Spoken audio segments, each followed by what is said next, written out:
यह कहानी एक छोटे से शहर की है। राहुल नाम का एक लड़का था जो पढ़ाई में बहुत ही होशियार था। हमेशा अच्छे नंबरों से पास होता था। उसकी परफॉर्मेंस देखकर उसके घर वाले और आसपास के पड़ोसी बहुत तारीफ करते थे। राहुल बहुत सीधा और शांत लड़का था। कुछ दिनों बाद उनके घर के पास एक फैमिली रहने आई जिनकी एक बेटी थी जिसका नाम जिया था। जिया का एडमिशन भी राहुल के स्कूल में हुआ। जिया बहुत चंचल थी और अच्छी थी। राहुल और जिया की मुलाकात स्कूल में हुई। धीरे धीरे दोनों में बातचीत बढ़ती गई और दोनों की दोस्ती हो गई। राहुल के कक्षा में जिया उसकी बहुत अच्छी दोस्त बन गई। राहुल जिया को पढ़ाई में मदद करता और उसके प्रोजेक्ट बनाता। जिया उस शहर में नई नई आई हुई थी। उसका वहाँ दूसरा कोई दोस्त नहीं था। राहुल उसकी बहुत मदद करता था जिससे वह भी राहुल को अपना अच्छा दोस्त मानने लगी थी। अब दोनों फैमिली की भी पहचान आपस में हो गई थी। छोटे छोटे फंक्शन में दोनों परिवार एक दूसरे के साथ घर में आते और खूब एंजॉय करते थे। राहुल को जिया बहुत अच्छी लगती थी, इसलिए वह उसकी सभी बातें मानता था। उसके सारे कामों को बहुत आसानी से कर देता था। लेकिन इन सब में राहुल का अपनी पढ़ाई की तरफ ध्यान थोड़ा कम हो गया। एक दिन राहुल और जिया घूमने गए हुए थे, तभी राहुल ने जिया को प्रपोज किया। उसने कहा, तुम मेरी सबसे अच्छी दोस्त हो, तुम्हारा साथ मुझे बहुत अच्छा लगता है और मैं तुम्हें बहुत पसंद करता हूँ। क्या तुम भी मुझे पसंद करती हो? जिया ने भी कहा, हाँ, मैं भी तुम्हें पसंद करती हूँ। अब दोनों एक दूसरे के साथ घूमने जाते, मूवी देखते, घंटों फोन में बातें करते। ऐसे ही समय निकलता गया।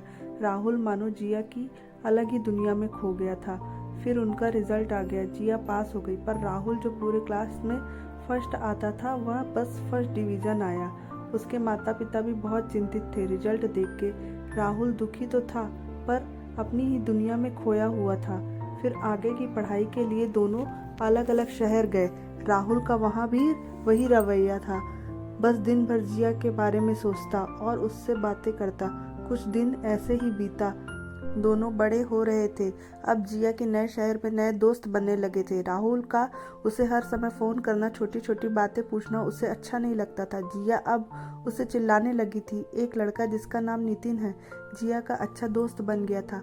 धीरे धीरे जिया और नितिन की दोस्ती प्यार में बदल गई। अब राहुल की जिया से बहुत कम बातें हो गई। राहुल बहुत दुखी रहने लगा और उसके एक कॉमन दोस्त से पता चला कि जिया के नए दोस्त बन गए हैं, जिसमें नितिन नाम के लड़के को वह पसंद भी करती है। अब राहुल के कुछ सेमेस्टरों के एग्ज़ाम के रिजल्ट आए जिसमें राहुल के फिर से कम नंबर आए। अब इस बार राहुल बहुत रोया और उसने ठान लिया कि इस बार सच्चे तरीके से मेहनत करके वह सबसे अव्वल आएगा। उसने अब जिया को याद नहीं किया और कड़ी मेहनत करता रहा और सुबह शाम एक कर दिया। इस तरह से राहुल फिर से अपने क्लास में फर्स्ट डिवीज़न के साथ फर्स्ट पोजीशन का भी हकदार बना। प्लेसमेंट का सीज़न आया, बहुत सारी कंपनियां आई जिसमें राहुल का अच्छी कंपनी में सिलेक्शन हो गया। जिया का गुस्सा मन में दबाए हुए पूरा फोकस करियर में लगा दिया और अच्छे पोजीशन में पहुंच गया। शाम का समय था। राहुल अपने ऑफिस से बाहर निकल ही रहा था, तभी उसने एक जानी पहचानी आवाज़ सुनी। कैबिन के अंदर झांका तो देखा जिया का इंटरव्यू चल रहा था। उसे विश्वास नहीं हो रहा था कि कितने साल बाद वो जिया को देख रहा है। वह चाहता था कि तुरंत उसे जाकर मिले, उससे सारा हाल चाल पूछे, मगर जैसे ही दिमाग में पुरानी बातें चलने लगी तो वह पीछे हट गया और अपने घर चला गया। उस रात राहुल सो नहीं पाया। बाद में राहुल को पता चला कि जिया ने एक दूसरी टीम में ज्वाइन किया है, लेकिन राहुल के दिल में जिया के लिए नफरत बनी हुई थी जो कम होने का नाम ही नहीं ले रही थी। एक दिन राहुल को मेल आया कि उसे इन्वेस्टिगेशन के लिए इनवाइट किया गया है। एथिक्स डिपार्टमेंट के द्वारा इन्वेस्टिगेशन थी एक एम्प्लॉय का कंपनी के डाटा लीक करने का। जब इन्वेस्टिगेशन चालू हुआ तो राहुल को पता चला कि जिसके ऊपर इल्ज़ाम है डाटा लीक का वो जिया है, जिसके लिए उसके दिल में नफरत थी। जिया जैसे ही राहुल के दफ्तर में राहुल से पहली बार मिली तो उसने कहा, अरे राहुल, तुम यहाँ कैसे हो? तब राहुल ने कड़क आवाज पर कहा, राहुल नहीं, राहुल सर कहो, सर।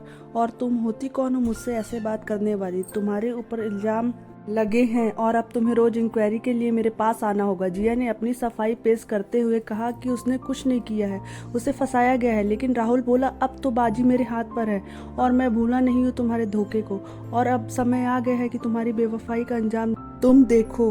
अब इन्वेस्टिगेशन चालू हुआ है और रोज सुबह से लेकर शाम तक जिया राहुल की कैबिन के बाहर बैठी रहती थी, लेकिन राहुल उससे कुछ नहीं पूछता था और उसे अपने जगह से हिलने की इजाज़त भी नहीं देता था। देखते देखते महीना बीत गया और रोज का वही सिलसिला चलता रहा। जिया पहले से ही परेशान थी, ऊपर से राहुल के यह रवैये से वह टूट गई थी और उसे लग रहा था कि राहुल अपना बदला निकालने के लिए उसे जरूर इसमें फंसाएगा। अब फैसले का दिन आ गया था। राहुल और जिया कमेटी के सामने बैठे थे। जिया को पक्का यकीन था कि आज उसके ऊपर लगे इल्जाम सिद्ध हो जाएंगे, क्योंकि यह इन्वेस्टिगेशन राहुल ने किया था और वह अपना बदला जरूर लेगा। वह बहुत घबराई हुई थी और उसे रोना भी आ रहा था। राहुल ने कमेटी के सामने कहना चालू किया कि मेरी इन्वेस्टिगेशन के अनुसार जिया ने गलती की है और उसे सजा मिलनी चाहिए, कड़ी से कड़ी। यह सुनते ही जिया के आंखों में आंसू आ जाते हैं और जोर जोर से रोने लगती है। उसे लगने लगता है कि उसका कैरियर समाप्त हो गया। तभी राहुल रुकता है और फिर एक सीसीटीवी वीडियो चला देता है। सीसीटीवी फुटेज में दिखता है कि जिया अपने कंप्यूटर को लॉक करना भूल गई और उसके ईमेल आईडी से उसके सहकर्मी ने डेटा को लीक कर दिया। तब राहुल कहता है कि जिया को लापरवाही की गलती की सजा जरूर मिलनी चाहिए, लेकिन डेटा लीक इसने नहीं किया है। ये सुनकर जिया के जान में जान आती है और वो खुशी से राहुल को गले लगा लेती है। पर राहुल जिया को माफ नहीं करता, पर उसके दिल में एक आनंद का भाव रहता है। राहुल को समझ आया कि जिया के लिए तो वह अपने सबसे बड़े लक्ष्य को ही भूल गया था। अगर यह समय पूरी तरह से हाथ से निकल जाता तो शायद कभी वापस नहीं आता। इसलिए अपने सही समय को समझो और अपने लक्ष्य को सबसे पहले पूरा करो। धन्यवाद। कहानी को लाइक एंड सब्सक्राइब कीजिए।